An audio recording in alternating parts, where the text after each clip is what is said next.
you look at this Wyoming team, not only is it a team built on identity over one individual player, but if you want to talk about individual players, like we've been saying throughout the show, they're bringing back 7 of them. They're bringing back both of their starting safeties from last year, Isaac White, Wyatt Eckler, 2 guys that both had over 60 tackles last season, a number of breakups. This is a safety unit that, again, is going to be one of the best in that specific conference. And then overall, you talk about the defensive line. Ralph was talking a little bit about their defensive tackle, Jordan Bertagnoli, who I'm sorry if I butchered your name.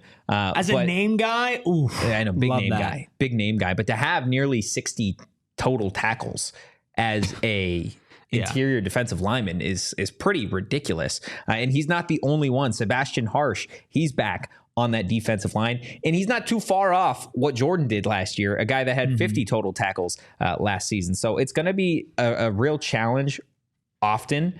But again, kind of something that we've been harping on, regardless of the talent on the real back end in the safety room, regardless of the talent that Wyoming has, both at linebacker and in the interior of that defensive line.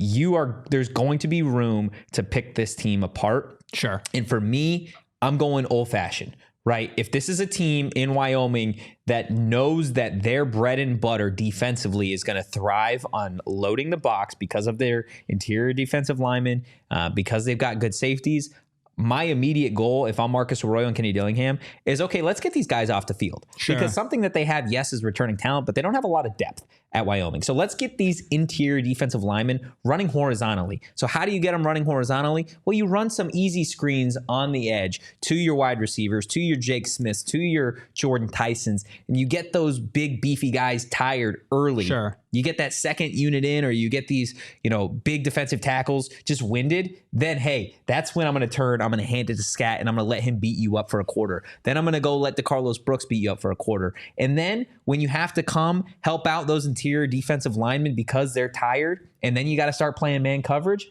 then that's when Jordan Tyson's going off. That's when Melquan Stovall is going to get open. That's the game plan to beating this team, especially a team that has returning talent.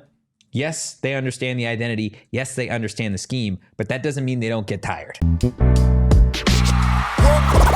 all silly like the mayor.